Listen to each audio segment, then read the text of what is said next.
Hello students, how are you. आज हम इस वीडियो में नगरपालिका अधिनियम को थोड़ा आगे बढ़ाएंगे।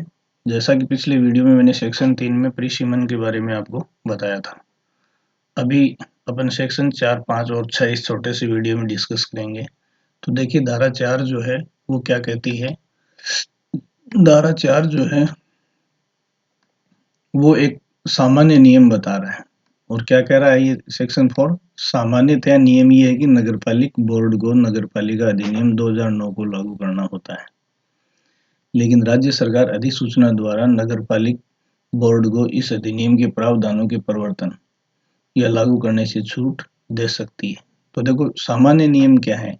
सामान्य नियम ये है कि प्रत्येक नगरपालिक बोर्ड जो है या नगरपालिका जो है उसको नगरपालिका अधिनियम 2009 के नियमों का पालन करना होगा, लेकिन इस अधिनियम के प्रावधानों को लागू करने में इन नगरपालिकाओं को छूट दी जा सकती है। और ऐसी छूट देने की शक्ति किसे है। तो देखो, यहाँ ये ध्यान रखेंगे कि राजस्थान नगरपालिका अधिनियम 2009 के किसी नियम को का पालन करने से छूट अगर नगरपालिकाओं को दी जा सकती है तो ये शक्ति किसको है, राज्य सरकार को। मतलब राज्य सरकार इस कानून या इस अधिनियम के प्रावधानों में कुछ छूट दे सकती है नगरपालिकाओं को। फिर देखिए, तो वे उपबंध तभी लागू किए जाएंगे जब उन्हें लागू करने की पुनः अधिसूचना जारी की जाएगी। तो दूसरी बात देखो, यदि अधिसूचना द्वारा या राजपत्र में प्रकाशित करके नगरपालिकाओं को नगरपालिका अधिनियम के कुछ प्रावधानों को लागू करने से राज्य सरकार एक बार छूट दे देती है, तो उन प्रावधानों को लागू करने के लिए राज्य सरकार को दोबारा उसे नोटिफिकेशन या राजपत्र में अधिसूचना जारी करनी होगी। तो सामान्य बात यह है कि पहली बात तो है कि नगरपालिका अधिनियम 2009 के प्रावधानों को लागू करने में छूट देने की शक्ति राज्य सरकार को है। और एक बार दी गई छूट हमेशा के लिए नहीं होती है। छूट के उन प्रावधानों को पुनः लागू करने के लिए अधिसूचना जो है राज्य सरकार कभी भी राजपत्र में प्रकाशित कर सकती है। जब किसी अधिसूचना द्वारा राज्य सरकार अधिनियम के किन्हीं प्रावधानों को परिवर्तित करने में छूट देती है तो उनके संबंध में राज्य सरकार सुसंगत नियम बना सकेगी। तो ये भी ध्यान रखना है कि अगर किसी नियम या 2009 के नगरपालिका अधिनियम के कुछ प्रावधानों को लागू करने में नगरपालिकाओं को राज्य सरकार छूट देती है तो उस संबंध में राज्य सरकार कोई नियम बना सकेगी। मतलब उन प्रावधानों के स्थान पर कोई नियम बनाकर राज्य सरकार जो है वो लागू करने का निर्देश दे सकती है। तो यहाँ तीन बातें हैं। देखो, नगरपालिक बोर्ड को 2009 के अधिनियमों में छूट देने की शक्ति राज्य सरकार को। एक बार दी गई छूट हमेशा के लिए नहीं होती है। प्रावधानों की जो छूट दी जाती है उसको पुनः अधिसूचना द्वारा राज्य सरकार लागू कर सकती है। और जब तक इन प्रावधानों में नगरपालिक बोर्ड को छूट रहेगी तब तक ये राज्य सरकार जो है इस संबंध में सुसंगत नियम बना सकेगी। अब ध्यान रखना है इस सवाल में, देखो खास बात क्या है, नोट करने वाली बात यह है। जैसे नगरपालिका में मैंने आपको तीन संस्थाएं बताई हैं। तीन संस्थाएं, नगरपालिक बोर्ड, नगर परिषद और नगर निगम। तो ये जो छूट है वो केवल नगरपालिक बोर्ड को दी जा सकती है। ऐसी छूट जो है वो राज्य सरकार किसको नहीं दे सकती, नगर परिषद को नहीं दे सकती और नगर निगम को नहीं दे सकती। तो निगम और परिषद को ऐसी छूट जो है वो राज्य सरकार नहीं दे सकती। तो धारा 4 की जो छूट है वो राज्य सरकार केवल किसे दे सकती है, नगरपालिक बोर्ड को दे सकती है। धारा 4 के तहत ये जो प्रावधानों को लागू करने में छूट की बात है, ये छूट नगर परिषद और नगर निगम के लिए नहीं है। ये इंपॉर्टेंट बात है। धारा 4 की छूट जो है वो केवल किसके लिए है, वो नगरपालिक बोर्ड के लिए, नगर परिषद और नगर निगम के लिए नहीं है। ये बहुत ही इंपॉर्टेंट बात है, आपको ध्यान में रखनी है। तो ये छूट केवल नगरपालिक बोर्ड को है। किसी नगरपालिक बोर्ड को अधिनियम के प्रावधानों को लागू करने की छूट देने की शक्ति है। ये देखो, केवल यहाँ भी यही शब्द काम में लिया गया, नगरपालिक बोर्ड। कहने का मतलब नगर परिषद और नगर निगम को राज्य सरकार भी नगरपालिका अधिनियम के प्रावधानों को लागू करने में छूट नहीं दे सकती। तो देखो, ये सवाल ये देखो, किसी नगरपालिक बोर्ड को अधिनियम के प्रावधानों को लागू करने में छूट देने की शक्ति है। ये किसी की जगह किसे पढ़ेंगे आप, किसे है ये शक्ति, राज्य सरकार को है। जिला कलेक्टर, नगरपालिका अधिकारी, किसी को नहीं। तो इसमें ये हो गया। तो ये छूट सिर्फ नगरपालिक बोर्ड को दी जा सकती है नगर परिषद और नगर निगम को नहीं। ये बात इम्पोर्टेंट है, ध्यान रखेंगे। धारा 4 की जो छूट है वो केवल किसे दी जा सकती है, वो केवल और केवल नगरपालिका बोर्ड को, या जिसे हम सामान्य भाषा में नगर पालिका बोलते हैं, उसी को दी जा सकती है। फिर आगे देखो धारा 5, ये बहुत ही इम्पोर्टेंट सेक्शन है। इससे आपको आइडिया लगेगा कि ये अधिनियम जो है वो सामान्यतया किन निकायों के संबंध में है। तो देखो नगर पालिका की स्थापना और निगमन। देखो इनकॉर्पोरेशन या निगमन का मतलब होता है कृत्रिम व्यक्तित्व होते हैं ये। तो देखो तीनों संस्थाएं नगर पालिका, कॉर्पोरेशन का मतलब होता है निगम, निगम का मतलब होता है कृत्रिम व्यक्तित्व है। कहने का मतलब सील की ओर से इनके सारे काम किए जाएंगे। तो नगर पालिका की स्थापना और निगमन, यहाँ देखिए क्या दिया गया इसमें।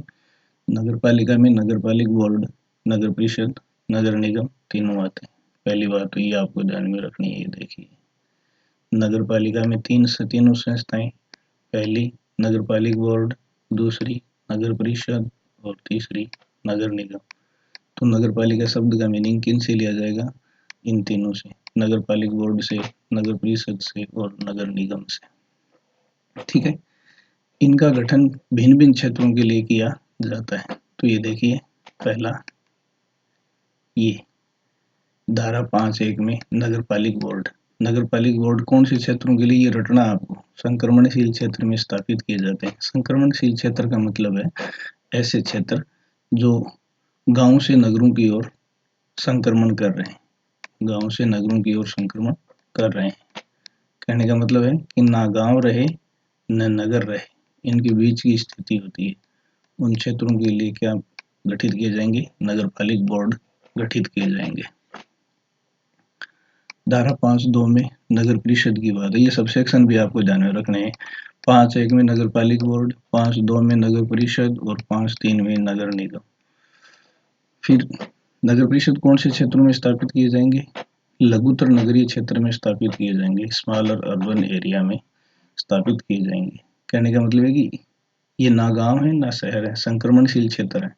और लघुतर नगरीय क्षेत्र का मतलब है कि ये नगर हैं लेकिन बहुत छोटे हैं। तो छोटे नगरीय क्षेत्रों के लिए क्या बनेगी, नगर परिषद बनेगी।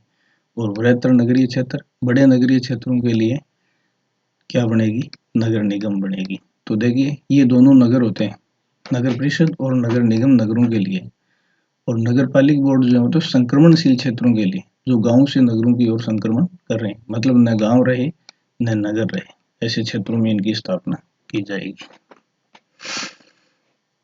अब नीचे सवाल दिया हुआ, ये देखिए नगर पालिका अधिनियम 2009 के तहत निम्न में से किस संस्था की स्थापना नगरीय क्षेत्रों में नहीं की जाती है। ये देखो नगर पालिका बोर्ड आ गया। नगर पालिका बोर्ड संक्रमणशील क्षेत्रों के लिए होते हैं। कहने का मतलब ना ग्रामीण क्षेत्र है और ना नगरीय क्षेत्र है। जबकि नगर परिषद और नगर निगम जो है वो किसके लिए होते हैं, नगरीय क्षेत्रों में स्थापित होते हैं। तो इसका उत्तर बन गया ए। इसके नीचे नोट देखिए, नगर परिषद व नगर निगम की स्थापना नगरीय क्षेत्रों में ही की जाती है, जबकि नगरपालिका बोर्ड की स्थापना ग्रामीण से शहरी क्षेत्रों में संक्रमण करने वाले क्षेत्रों में की जाती है। ये बात आपको ध्यान में रखनी है। फिर देखो इसका एक्सप्लेनेशन दिया गया है, ये बहुत ही इंपॉर्टेंट है। सेक्शन 5 सारी बातें इंपॉर्टेंट है। धारा 5(1) से 3 तक स्थापित होने वाली संस्थाएं, 5(1) में नगर पालिका बोर्ड, 5(2) में नगर परिषद, 5(3) में नगर निगम। ये तीनों संस्थाएं धारा 5(1) से 5(3) तक स्थापित होने वाली सभी नगर पालिका संस्थाओं का मतलब नगर पालिका बोर्ड, नगर परिषद और नगर निगम, इन तीनों का क्या है, पहला निगमित निकाय होंगे, शैल बी कॉर्पोरेट बॉडी। ये इनकी विशेषताएं हैं। ये तीनों क्या है, निगमित निकाय मतलब कृत्रिम व्यक्तित्व है। दूसरा शाश्वत उत्तराधिकार है। शाश्वत उत्तराधिकार का मतलब है कि इनकी संपत्ति में नियमित उत्तराधिकार सृजित होता है। फिर एक सामान्य मोहर होती है इनकी, और सारे कार्य उस मोहर या सील की ओर से ही किए जाते हैं। फिर उसके निगमित नाम से उसके विरुद्ध कोई वाद ला सकता है। जैसे मतलब जो भी नगर पालिका बोर्ड, नगर परिषद या नगर निगम का जो भी नाम होगा, जैसे नगर पालिका लक्ष्मणगढ़, नगर परिषद सीकर, नगर निगम जयपुर, ये सब इनके क्या है, नाम है। तो इन संस्थाओं के विरुद्ध कोई वाद ला सकता है, और ये संस्थाएं अपने निगमित नाम से किसी के विरुद्ध वाद ला सकती हैं। कहने का मतलब जिस नाम से ये इनकॉर्पोरेट होते हैं, जिस नाम से इनका कृत्रिम व्यक्तित्व पहचाना जाता है, उस नाम के विरुद्ध कोई भी व्यक्ति वाद ला सकता है और उस नाम से यह संस्थाएं किसी भी व्यक्ति के विरुद्ध वाद ला सकती है। तो यहाँ देखिए नगर पालिका संस्थाओं की विशेषताएं। पहली विशेषता आपको ध्यान में रखनी है, निगमित निकाय होंगे। दूसरी विशेषता शाश्वत उत्तराधिकार होगा। तीसरी विशेषता इनकी एक सामान्य मोहर होगी। चौथी विशेषता इनकी ओर से किसी के विरुद्ध या इनके विरुद्ध किसी की ओर से वाद लाया जा सकता है। ये चारों विशेषताएं सेक्शन 5 में दी गई है। किसकी? नगरपालिक संस्थाओं की। नगरपालिक संस्थाओं का मतलब ये तीनों संस्थाएं, नगरपालिक बोर्ड, नगर परिषद व नगर निगम। फिर इस धारा 5 की देखो एक्सेप्शन है। एक्सेप्शन का मतलब क्या है, ये नीचे देखिए। राज्य सरकार किसी ऐसे नगरीय क्षेत्र में नगरपालिका का गठन नहीं कर सकेगी। कहने का मतलब सभी नगरीय क्षेत्रों में नगरपालिकाएं हों, मतलब सभी नगरीय क्षेत्रों में नगरपालिक बोर्ड, नगर परिषद या नगर निगम में से कोई संस्था हो, ये जरूरी नहीं है। कौन से क्षेत्र हैं जिन नगरीय क्षेत्रों में नगरपालिका गठन नहीं कर सकेगी? तो देखो, जिसे राज्यपाल औद्योगिक नगरी के रूप में विनिर्दिष्ट करे। अगर राज्य का कोई क्षेत्र औद्योगिक नगरी के नाम से अधिसूचित कर दिया गया है तो उस क्षेत्र में, उस औद्योगिक नगरी में नगरपालिका का गठन नहीं किया जाएगा। नगरपालिका गठन का मतलब नगर पालिक बोर्ड, नगर परिषद, नगर निगम ये नहीं बनाए जाएंगे। दूसरा सवाल, राज्य के किसी भी भौगोलिक क्षेत्र को औद्योगिक नगरी के रूप में विनिर्दिष्ट करने की शक्ति किसके पास है? राज्यपाल के पास है। ठीक है। फिर देखो, इसके अलावा राज्य सरकार राजपत्र में अधिसूचना प्रकाशित कर राज्य सरकार राजपत्र में अधिसूचना प्रकाशित कर किसी नगरीय क्षेत्र को सांस्कृतिक, ऐतिहासिक, पर्यटक या किसी अन्य महत्व को ध्यान में रखते हुए ऐसे क्षेत्रों में नगरपालिका को अपवर्जित कर विकास प्राधिकरण का गठन कर सकेगी। ये देखिए, देखो अगर जैसे जयपुर विकास प्राधिकरण, जेडीए शब्द पढ़ते हैं, परंतु जेडीए में जयपुर नगर जहाँ जुरिस्डिक्शन किसका है, जयपुर विकास प्राधिकरण का है, या जोधपुर में जोधपुर विकास प्राधिकरण है, जिस भौगोलिक क्षेत्र के लिए ये विकास प्राधिकरण गठित कर दिए गए, तो वो किसी भी नगरपालिक बोर्ड के अधीन नहीं आएंगे, किसी भी नगर परिषद के अधीन नहीं आएंगे और किसी भी नगर निगम के अधीन नहीं आएंगे। जैसे अपने यहाँ सीकर में यूआईटी बन गया, तो नगर परिषद पहले से है और यूआईटी बाद में बना है, तो जो क्षेत्र यूआईटी के दायरे में आ गया या जो पावर यूआईटी के पास है, उन पर सीकर नगर परिषद का कोई अधिकार नहीं होगा। तो देखो यहाँ ध्यान रखना, ये देखो औद्योगिक नगरी को तो घोषित करने का पावर किसके पास है? राज्यपाल के पास। खास बात देखना, औद्योगिक नगरी कौन डिक्लेयर करेगा? राज्यपाल डिक्लेयर करेगा। और दूसरा देखिए, अगर किसी क्षेत्र को सांस्कृतिक, ऐतिहासिक, पर्यटन या किसी अन्य महत्व का क्षेत्र घोषित करना है तो ये घोषित करने का पावर किसके पास है? राज्य सरकार के पास है। तो जिस क्षेत्र को राज्यपाल ने औद्योगिक नगरी घोषित कर दिया उसमें भी नगर पालिकाओं का गठन नहीं किया जाएगा। और राज्य सरकार जिस क्षेत्र को सांस्कृतिक, ऐतिहासिक, पर्यटन या अन्य किसी महत्व के आधार पर नगर पालिका क्षेत्र से अपवर्जित कर देती है और उसके लिए विकास प्राधिकरण गठित कर देती है, तो वहां भी नगर पालिका का कोई क्षेत्राधिकार नहीं रहेगा। जैसे मैंने बताया, जयपुर में जयपुर विकास प्राधिकरण, सीकर में यूआईटी है, जोधपुर विकास प्राधिकरण है, तो इनके अधीन जो क्षेत्र है उस पर नगर पालिकाओं का कोई अधिकार या शक्ति नहीं मिलेगी। और राज्य सरकार चाहे तो उसे, उस क्षेत्र को, ये उसे नहीं, ये उस है, उस क्षेत्र को नगर पालिका से अपवर्जित किए बिना भी उस क्षेत्र में किसी शक्ति का प्रयोग एवं कर्तव्यों के निर्वहन हेतु किसी विकास प्राधिकरण को गठित कर सकेगी। देखो यहाँ ये ध्यान रखना है कि ये ध्यान रखने वाली बात है, यदि राज्य सरकार चाहे तो उस क्षेत्र को नगर पालिका से अपवर्जित किए बिना भी उस क्षेत्र में ऐसी शक्ति होगा। तो देखो, किसी भौगोलिक क्षेत्र के लिए विकास प्राधिकरण और नगर पालिका दोनों एक साथ भी हो सकती है। ये ध्यान रखना, विकास प्राधिकरण और नगर पालिका दोनों एक साथ भी हो सकती है, लेकिन ऐसा कब होगा? जब राज्य सरकार ऐसा चाहे तो। और राज्य सरकार चाहे तो किसी नगर पालिका क्षेत्र के लिए विकास प्राधिकरण को गठित करके उसके क्षेत्र, कुछ क्षेत्र को क्या कर सकती है? नगर पालिका के क्षेत्राधिकार से अपवर्जित कर सकती है या बाहर निकाल सकती है। तो सीधी सी बात ये है, देखो सिंपल सी, किसी नगरीय क्षेत्र के लिए पहले से कोई नगर पालिका, नगर पालिक बोर्ड, नगर परिषद, नगर निगम है, तो उस क्षेत्र में सांस्कृतिक, ऐतिहासिक, पर्यटन के महत्व को ध्यान में रखते हुए विकास प्राधिकरण गठित किया जा सकता है। और जो पावर या जो क्षेत्र विकास प्राधिकरण को सौंप दिए जाएंगे वो नगर पालिकाओं के क्षेत्राधिकार से बाहर हो जाएंगे। और यदि राज्य सरकार चाहे तो नगर पालिकाओं के साथ साथ यूआईटी को भी गठित कर सकती है, विकास प्राधिकरण को भी। फिर देखिए, राज्य सरकार राजपत्र में अधिसूचना के माध्यम से, ये देखो ये शक्ति राज्य सरकार को है। राजपत्र में अधिसूचना के माध्यम से ऐसे गठित किए गए विकास प्राधिकरण को संबंधित नगरीय क्षेत्र में ऐसी शक्तियां, कर्तव्य आदि प्रत्यायोजित कर सकेगी जो उसके द्वारा उचित, त्वरित और योजनाबद्ध विकास के लिए जरूरी हो। तो जैसे सीकर में यूआईटी का गठन किया गया है, तो यूआईटी को वो सारी शक्तियां और कर्तव्य राज्य सरकार ने प्रत्यायोजित किए जो राज्य सरकार को उचित लगी, त्वरित और योजनाबद्ध विकास के लिए जरूरी लगी। तो ये देखिए, यहाँ ध्यान रखना है कि जो विकास प्राधिकरण गठित किए जाएंगे उन विकास प्राधिकरण को शक्तियां प्रत्यायोजित करने का कार्य कौन करती है? राज्य सरकार करती है। तो जैसे यहाँ यूआईटी को जो शक्तियां मिलेंगी वो किसने दी हैं? राज्य सरकार ने। और राज्य सरकार ऐसे विकास प्राधिकरणों को कौन सी शक्तियां देगी? जो उसे उचित लगेंगे। तो विकास प्राधिकरणों को शक्तियां जो किसके द्वारा एलोटेड होती हैं? ये राज्य सरकार द्वारा एलोटेड होती है। फिर देखिए, इसमें नीचे नोट, प्रत्यायोजित शक्तियां मूलतः नगरपालिका में ही होती है। देखो, प्रत्यायोजित शक्तियां मूलतः नगरपालिका में ही होती हैं, बस इन्हें इस्तेमाल करने की शक्ति विकास प्राधिकरण को होती है। तो राज्य सरकार ये शक्तियां जो देती है ये वास्तव में नगरपालिका में है, लेकिन इनका इस्तेमाल कौन करता है? विकास प्राधिकरण करता है। ये भी ध्यान रखना है। तो प्रत्यायोजित शक्तियां मूलतः किसमें निहित होती है? विकास प्राधिकरण में नहीं होती है, मूलतः तो नगरपालिका में ही होती है, लेकिन नगरपालिका की ओर से इनका इस्तेमाल करने का पावर किसको होता है? विकास प्राधिकरण या यूआईटीज को होता है। फिर देखिए आगे, ये एक सवाल के कुछ सैंपल दिए गए। पहला देखो, धारा 5 में राज्य सरकार को शक्ति है। तो पहला है नगरपालिक संस्थाओं की स्थापना की। ठीक है, तो ये देखो नगरपालिक संस्थाओं की स्थापना की शक्ति, यहाँ इस सेक्शन के स्टार्टिंग से मैंने आपको सारी चीजें बताई हैं।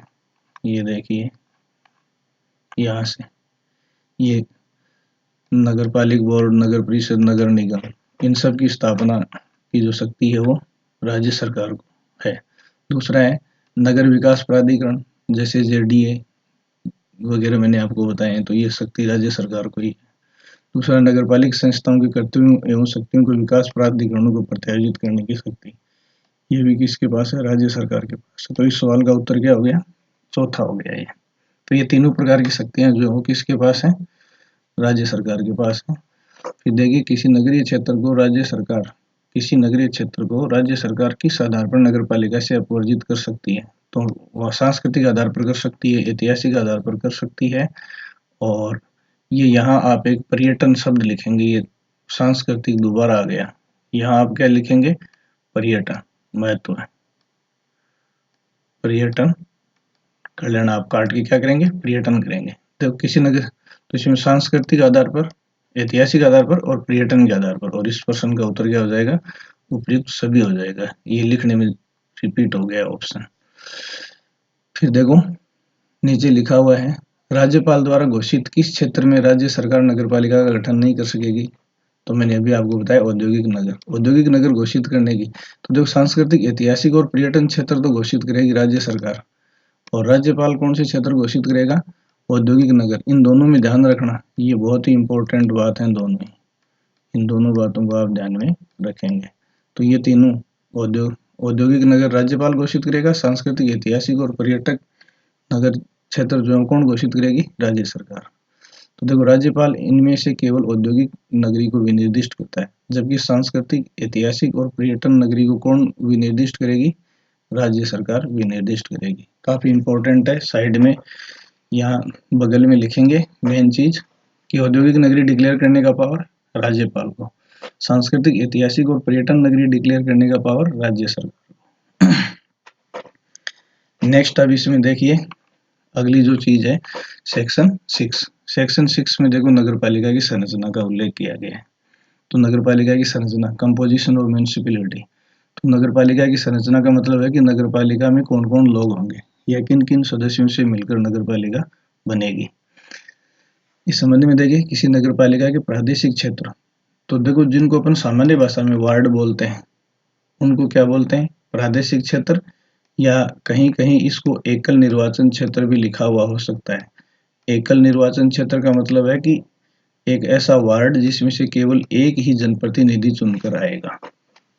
तो देखो प्रादेशिक क्षेत्र या एकल निर्वाचन क्षेत्र का मतलब क्या होता है, वार्ड होता है। तो जो किसी नगर पालिका के प्रादेशिक क्षेत्रों या वार्ड्स को प्रत्यक्ष निर्वाचन द्वारा भरा जाएगा। तो नगर पालिका का मतलब वही है, नगर पालिक वार्ड, नगर परिषद, नगर निगम तीनों है। तो उसके वार्ड्स या प्रादेशिक क्षेत्रों को प्रत्यक्ष निर्वाचन द्वारा भरा जाएगा, मतलब जनता अपने प्रतिनिधियों को या अपने वार्ड मेंबर्स को सीधा वोट डाल के चुनेगी, इसका मतलब ये है। फिर किसी भी नगर पालिका के प्रादेशिक क्षेत्र या वार्ड्स की संख्या राज्य सरकार, तो देखो किसी नगर पालिक बोर्ड, नगर परिषद या नगर निगम में कितने वार्ड होंगे उस संख्या को कौन डिसाइड करेगी, राज्य सरकार डिसाइड करेगी। राज्य सरकार डिसाइड करके इसे किस में प्रकाशित करेगी, राजपत्र में या गजट में नोटिफाई करेगी।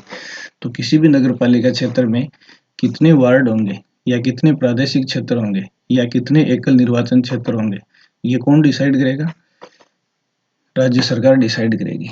और राज्य सरकार डिसाइड करके इन्हें किन में प्रकाशित करेगी, राजपत्र में प्रकाशित करेगी। लेकिन किसी भी नगर पालिका में ऐसे प्रादेशिक क्षेत्रों की संख्या 13 से कम नहीं होगी। तो कहने का मतलब किसी भी नगर पालिक बोर्ड में, किसी भी नगर परिषद में या किसी भी नगर निगम में मिनिमम वार्ड कितने होंगे, 13 होंगे। 13 से कम वार्ड किसी भी सिचुएशन में नहीं होंगे। फिर देखिए नगर पालिका के वार्ड्स के प्रत्येक निर्वाचित सदस्य के अलावा, तो देखो प्रत्येक वार्ड से एक एक निर्वाचित सदस्य होंगे जिनका जनता प्रत्यक्ष चुनाव करेगी। इनके अलावा नगर पालिका बोर्ड, नगर पालिका बोर्ड का मतलब है वे क्षेत्र जो गांव से नगरों की ओर रुख कर रहे हैं, या नगर परिषद या नगर निगम में निम्न का प्रतिनिधित्व होगा। तो देखो जो वार्ड मेंबर हैं उन वार्ड मेंबर्स के अलावा इन संस्थाओं में कौन होगा, कौन कौन लोग सदस्य होंगे, ये बहुत ही इंपॉर्टेंट बात है। यहाँ से सवाल की पूरी गुंजाइश है, सवाल की पूरी गुंजाइश है। तो देखो वार्ड के जो प्रत्यक्ष चुनाव से चुने हुए प्रतिनिधि हैं वो तो इनके सदस्य होंगे ही, इनके अलावा इन संस्थाओं के कौन सदस्य होंगे, पहला है किसी नगर पालिका क्षेत्र में संपूर्ण या उसके किसी भाग का प्रतिनिधित्व करने वाला विधानसभा सदस्य। एक तो देखो ये ध्यान में रखना है, विधानसभा सदस्य। अब यहाँ इसमें ध्यान रखने वाली बात यह है, जैसे ये नगर पालिका है, अब ये पूरी अगर एक ही विधानसभा क्षेत्र में आती है तो एक ही विधायक इस नगर पालिका का सदस्य होगा। और मान लो कि ये नगर पालिका है, इसका आधा हिस्सा एक विधानसभा क्षेत्र में है और आधा हिस्सा दूसरे विधानसभा क्षेत्र में है, तो इस नगर पालिका का यहाँ वाला विधायक भी और यहाँ वाला विधायक भी क्या होगा, सदस्य होगा। ध्यान में समझ में आ गई। अगर पूरा नगर पालिका क्षेत्र एक ही विधानसभा क्षेत्र में है तो वो विधायक क्या होगा, उस नगर पालिका का सदस्य होगा। यदि विधानसभा का आधा आधा हिस्सा दो नगर विधानसभा क्षेत्रों में बटा हुआ है तो दोनों तरफ के विधायक जो है वो इस नगर पालिका के क्या होंगे, सदस्य होंगे। तो देखो निर्वाचित सदस्यों के अलावा उससे संबंधित विधानसभा सदस्य उस नगर पालिका का प्रतिनिधि होगा, ठीक है। तथा ऐसे विधानसभा प्रतिनिधि को नगर पालिका बोर्ड, नगर परिषद या नगर निगम की बैठकों में मत डालने का अधिकार नहीं होगा। देखो सदस्य तो होगा लेकिन इस विधायक को या विधानसभा सदस्य या विधायक को वोट डालने का अधिकार नहीं होगा। लेकिन इन पर अधिनियम के तहत किसी प्रकार की निर्हरता या अन्य कार्यवाहियों के प्रावधान लागू नहीं होंगे। तो कहने का मतलब ये है कि ना तो चुनाव संबंधी या ना योग्यता संबंधी उस विधायक पर नियम लागू होंगे, ना ही वो वोट डालने का अधिकारी होगा। केवल क्या होगा, उस नगर पालिका का एक रिप्रेजेंटेटिव होगा, एक प्रतिनिधि होगा, ठीक है। तो पहला है प्रत्यक्ष चुने गए सदस्यों के अलावा, एक तो ये ध्यान रखना है विधानसभा सदस्य, विधानसभा सदस्य। देखो प्रत्यक्ष निर्वाचित सदस्य वार्ड के मेंबर प्लस उस नगर पालिका क्षेत्र से जुड़े हुए या उससे संबंधित विधानसभा सदस्य, एक है तो एक और एक से ज्यादा है तो वो। फिर ठीक नेक्स्ट नगर परिषद एवं नगर निगम के संपूर्ण या किसी भाग से संबंधित। अब देखना ये जो है विधानसभा सदस्य इन तीनों में होते हैं, किसमें, नगर पालिक बोर्ड में और नगर परिषद और नगर निगम में। इन तीनों में क्या होंगे, इन तीनों में सदस्य होते हैं। लेकिन यहाँ देखना अगला, ये दूसरे बिंदु में खास बात क्या है, दूसरे बिंदु में नगर पालिक बोर्ड नहीं है, केवल नगर परिषद और नगर निगम है। तो देखो, नगर परिषद एवं नगर निगम के संपूर्ण या किसी भाग से संबंध रखने वाला लोकसभा सदस्य। अब देखो, ध्यान रखना है, ऊपर वाले में लोकसभा सदस्य और ये नीचे वाले में लोकसभा सदस्य और ऊपर वाले में विधानसभा सदस्य। ठीक है, विधानसभा सदस्य इन तीनों संस्थाओं में प्रतिनिधि होते हैं, नगर पालिक बोर्ड में, नगर परिषद में और नगर निगम में। लेकिन यहाँ लोकसभा सदस्य देखो, किसके, नगर पालिक बोर्ड शब्द नहीं है यहाँ, तो लोकसभा सदस्य केवल नगर परिषद एवं नगर निगम में।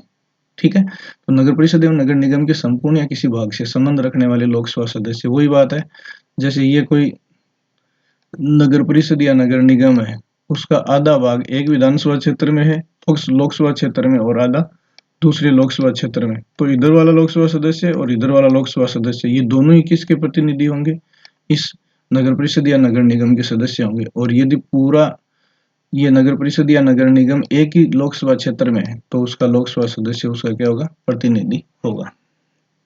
यहाँ देखिए, तो नगर परिषद एवं नगर निगम के संपूर्ण या किसी भाग से संबंध रखने वाले लोकसभा सदस्यों का भी प्रतिनिधित्व उस नगर परिषद या नगर निगम में होगा। लेकिन लोकसभा सदस्य देखो, नगर पालिक बोर्ड के सदस्य नहीं होते, इस सेंटेंस में नगर पालिक बोर्ड शब्द नहीं है। तो ऐसे लोकसभा प्रतिनिधियों को नगर परिषद एवं नगर निगम की बैठकों में मताधिकार होगा। लेकिन ऐसे लोकसभा प्रतिनिधियों को भी इस अधिनियम की निर्भरता एवं कार्यवाही संबंधी उपबंधों के अधीन नहीं माना जाएगा। तो देखो, इस अधिनियम के नियम जो है वो इन पर लागू नहीं होंगे, लेकिन ये बैठकों में भाग लेने और मताधिकार होंगे। तो देखो, यहाँ ये विधानसभा सदस्य भी नगर परिषद की बैठकों में वोट डालने का अधिकार रखते हैं और लोकसभा सदस्य भी इनकी नगर पालिकाओं की बैठकों में वोट डालने का अधिकार रखते हैं। ठीक है, लेकिन फर्क क्या है, विधानसभा सदस्य इन तीनों प्रकार की संस्थाओं के मेंबर होते हैं, जबकि लोकसभा सदस्य केवल किसके, नगर परिषद और नगर निगम के मेंबर होते हैं। फिर नेक्स्ट देखिए आगे, विधानसभा एवं लोकसभा प्रतिनिधियों के अलावा। तो देखो, विधानसभा सदस्य, देखो पहले प्रत्यक्ष निर्वाचित सदस्य वार्ड मेंबर हो गए, फिर विधानसभा सदस्य, फिर लोकसभा सदस्य। लेकिन लोकसभा सदस्य किसके प्रतिनिधि नहीं होते हैं, नगर पालिक बोर्ड के प्रतिनिधि नहीं होते हैं। फिर देखो, विधानसभा एवं लोकसभा प्रतिनिधियों के अलावा, विधानसभा एवं लोकसभा प्रतिनिधियों के अलावा नगर पालिका बोर्ड में 6, देखो नगर पालिका बोर्ड में 6, ये इंपॉर्टेंट है, नगर परिषद में 8 और नगर निगम में 12 व्यक्तियों को राज्य सरकार गजट में अधिसूचना के माध्यम से नॉमिनेट या मनोनीत करती है। तो देखो, ये इसमें नॉमिनेट या मनोनीत सदस्यों की बात है, ये ध्यान रखना। तो हो गया वार्ड मेंबर, विधानसभा सदस्य, लोकसभा सदस्य, और इनके अलावा नगर पालिक बोर्ड में 6 या नगर परिषद में 8 और नगर निगम में 12 लोग नॉमिनेट या मनोनीत होते हैं, जिनको मनोनयन की शक्ति किसको है, राज्य सरकार को है।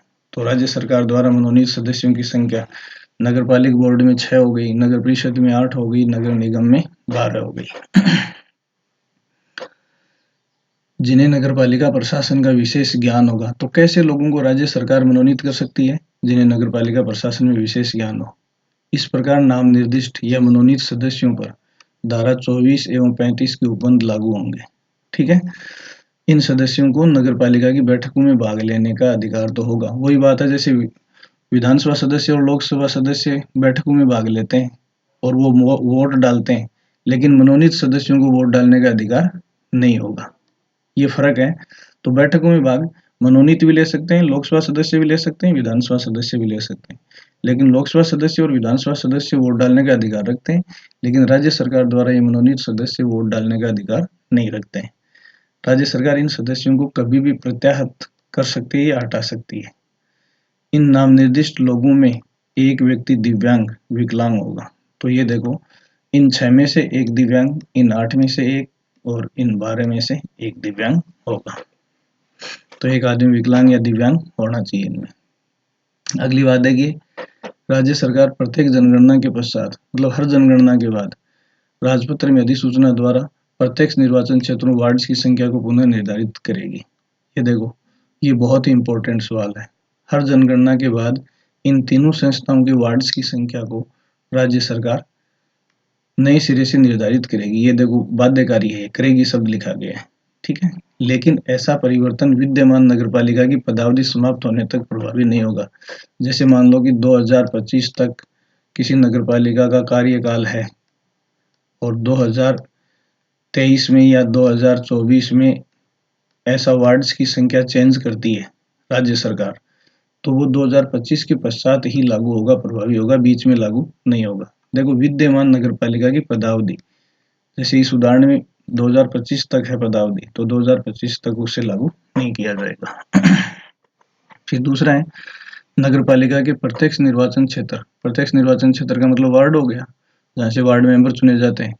नगरपालिका के प्रत्यक्ष निर्वाचन क्षेत्रों के स्थानों को सुनिश्चित करते समय, तो जब भी ये वार्ड की संख्या सुनिश्चित की जाएगी, उसमें सामान्य स्थान महिला, एससी, एसटी सदस्यों के लिए या पिछड़े वर्गों के व्यक्तियों के लिए आरक्षित स्थानों को राज्य सरकार, तो देखो इन नगरपालिका संस्थाओं में कैटेगरी वाइज आरक्षण तय करने का पावर किसको है? राज्य सरकार को है, ठीक है। सामान्य की सीटें क्या रहेंगी, महिलाओं की क्या रहेंगी, एससी की क्या रहेगी, एसटी की क्या रहेगी, ओबीसी की क्या रहेगी, ये सब चीजें राज्य सरकार डिसाइड करेगी।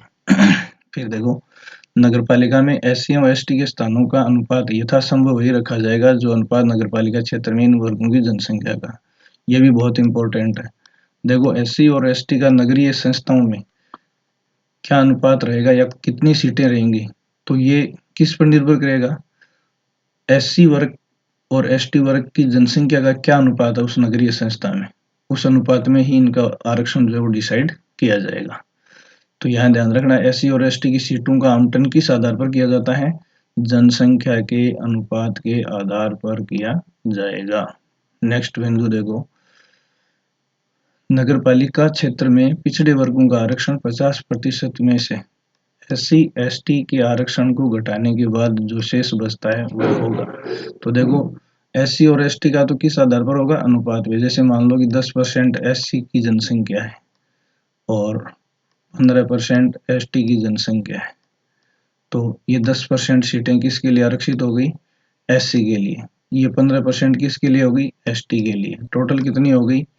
25 हो गई। और 50% में से, तो 50 में से 25 घटाएंगे, कितना बच गया? 25% बच गया। ये 25% सीटें किसके लिए रहेंगी? पिछड़े वर्गों के लिए। या फिर जैसे मान लो एससी की जनसंख्या का अनुपात 5% है और एसटी की जनसंख्या का अनुपात 12% है, ठीक है। तो 12 और 5 17 हो गए, 50 में से 17 घटाएंगे, ऐसी सिचुएशन में ओबीसी के लिए कितने बचाएंगे? 33% बचाएंगे। कहने का मतलब अनुपात के आधार पर एससी और एसटी की सीटों को 50% में से निकालेंगे, तो जितनी प्रतिशत सीटें बचेंगी वो किसके लिए? पिछड़े वर्गों के लिए आरक्षित है, ठीक है। अर्थात नगरपालिका में SC plus ST plus backward caste या पिछड़ा वर्ग का आरक्षण अधिकतम कितना हो सकता है? 50% हो सकता है, ठीक है। फिर देखो, लेकिन किसी भी शर्त पर पिछड़े वर्ग का आरक्षण 21% से अधिक नहीं होना चाहिए। तो अब देखो ये ऊपर वाली बात गलत हो गई।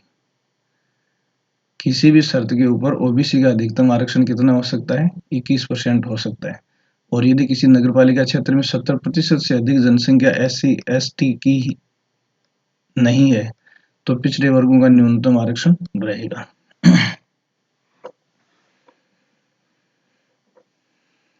ठीक है, आगे देखिए, इसमें एससी एसटी या बीसी के कुल आरक्षित स्थानों का न्यूनतम 50% कोटा महिलाओं के लिए। तो ये ध्यान रखना है, नगरीय संस्थाओं में महिलाओं का रिजर्वेशन हर कैटेगरी, एससी की कुल सीटों का 50% एससी महिलाओं के लिए, एसटी की कुल सीटों का 50% एसटी की महिलाओं के लिए और ओबीसी की कुल सीटों का 50% ओबीसी की महिलाओं के लिए। फिर देखिए, नगरपालिका अधिनियम में समस्त प्रकार के आरक्षण केवल तब तक प्रभावी रहेंगे जब तक कि संविधान के अनुच्छेद 334 में आरक्षण का अस्तित्व है। तो देखो, इन नगरीय संस्थाओं के लिए आरक्षण का प्रावधान संविधान के किस अनुच्छेद में? 334 में। और जैसे 334 से इस आरक्षण का प्रावधान समाप्त कर दिया जाएगा, तो नगरपालिका अधिनियम 2009 में दिया गया आरक्षण भी ऑटोमेटिक क्या हो जाएगा? समाप्त हो जाएगा। तो देखो, जो सीटों का आरक्षण है नगरपालिका अधिनियम में, वो किस अनुच्छेद के तहत है? 334 के तहत है।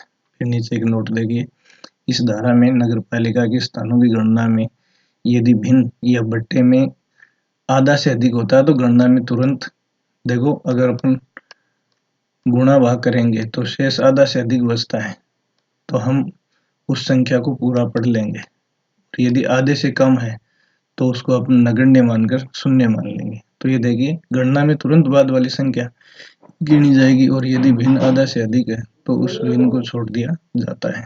फिर देखो इसमें क्वेश्चन दिया हुआ नीचे धारा 6 में निम्न में से नगर पालिका के संबंध में प्रावधान है। धारा 6 में तो देखो संरचना के संबंध में दिया हुआ है, आरक्षण के संबंध में दिया हुआ है और नॉमिनेट या मनोनीत सदस्यों के संबंध में दिया हुआ है। तो ये तीनों बातें किसमें है?